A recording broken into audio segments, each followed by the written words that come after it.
आप देख रहे हैं तेनालीराम कृष्ण कहानियाँ पॉपकॉर्न हिंदी स्टोरीज चैनल में। समय के साथ साथ राजा कृष्णदेव राय की माता बहुत वृद्ध हो गई थी। एक बार वो बहुत बीमार पड़ गई। उन्हें लगा कि अब वे शीघ्र ही मर जाएंगी। उन्हें आम से बहुत था, इसलिए जीवन के अंतिम दिनों में वे आम दान करना चाहती थीं। सो उन्होंने राजा से ब्राह्मणों को आमों को दान करने की इच्छा प्रकट की। वह समझती थी कि इस प्रकार दान करने से उन्हें स्वर्ग की प्राप्ति होगी। सो कुछ दिनों बाद राजा की माता अपनी अंतिम इच्छा की पूर्ति किए बिना ही मृत्यु को प्राप्त हो गईं। उनकी मृत्यु के बाद राजा ने सभी विद्वान ब्राह्मणों को बुलाया और अपनी मां की अंतिम अपूर्ण इच्छा के बारे में बताया। कुछ देर तक चुप रहने के पश्चात ब्राह्मण बोले, ये तो बहुत ही बुरा हुआ महाराज। अंतिम इच्छा के पूरा न होने की दशा में तो उन्हें मुक्ति ही नहीं मिल सकती। वे प्रेत योनि में भटकती रहेंगी। महाराज, आपको उनकी आत्मा की शांति का उपाय करना चाहिए। तब महाराज ने उनसे अपनी माता की अंतिम इच्छा की पूर्ति का उपाय पूछा। ब्राह्मण बोले, उनकी आत्मा की शांति के लिए आपको उनकी पुण्यतिथि पर सोने के आमों का दान करना पड़ेगा। अतः राजा ने मौ की पुण्यतिथि पर कुछ ब्राह्मणों को भोजन के लिए बुलाया और प्रत्येक को सोने से बने आम दान में दिए। जब तेनालीराम को ये पता चला तो वह तुरंत समझ गया कि ब्राह्मण लोग राजा की सरलता तथा भोलेपन का उठा रहे हैं। सो उसने उन ब्राह्मणों को पाठ पाने की एक योजना बनाई। अगले दिन तेनालीराम ने ब्राह्मणों को निमंत्रण पत्र भेजा।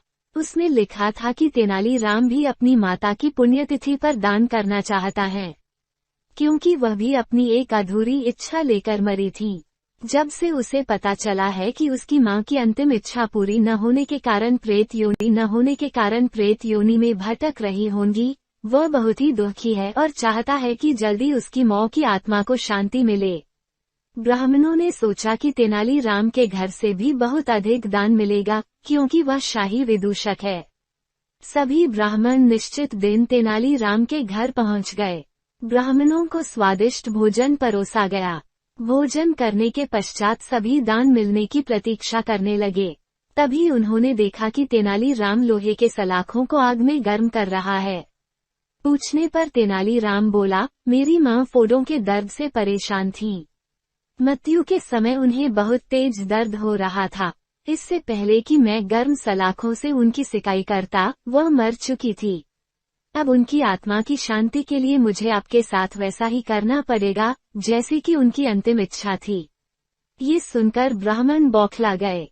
वे वहां से तुरंत चले जाना चाहते थे। वे गुस्से में तेनालीराम से बोले कि हमें गर्म सलाखों से दागने पर तुम्हारी मौ की आत्मा को शांति मिलेगी।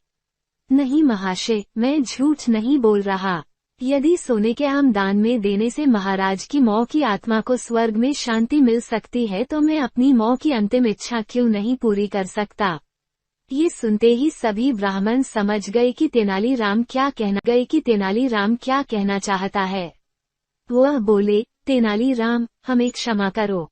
हम वे सोने के आम तुम्हें दे देते हैं, बस तुम हमें जाने दो। तेनालीराम ने सोने के आम लेकर ब्राह्मणों को जाने दिया, परंतु एक लालची ब्राह्मण ने सारी बात राजा को जाकर बता दी। ये सुनकर राजा क्रोधित हो गए और उन्होंने तेनालीराम को बुलाया। वे बोले, तेनालीराम, यदि तुम्हें सोने के आम चाहिए थे तो मुझसे मांग लेते। तुम इतने लालची कैसे हो गए कि तुमने ब्राह्मणों से सोने के आम ले लिए। महाराज, मैं लालची नहीं हूँ, अपितु मैं तो उनकी लालच की प्रवृत्ति को रोक रहा था। यदि वे आपकी मौ की पुण्यतिथि पर सोने के आम ग्रहण कर सकते हैं, तो मेरी मौ की पुण्यतिथि पर लोहे की गर्म सलाखें क्यों नहीं झेल सकते। राजा तेनालीराम की बातों का अर्थ समझ गए। उन्होंने ब्राह्मणों को बुलाया और उन्हें भविष्य में लालच त्यागने को कहा। उम्मीद है कि आपको ये कहानियाँ पसंद है और इस तरह की और कहानियों के लिए चैनल को सब्सक्राइब करें। आप सबको पॉपकॉर्न हिंदी स्टोरीज और पॉपकॉर्न तेलुगु स्टोरीज की तरफ से धन्यवाद।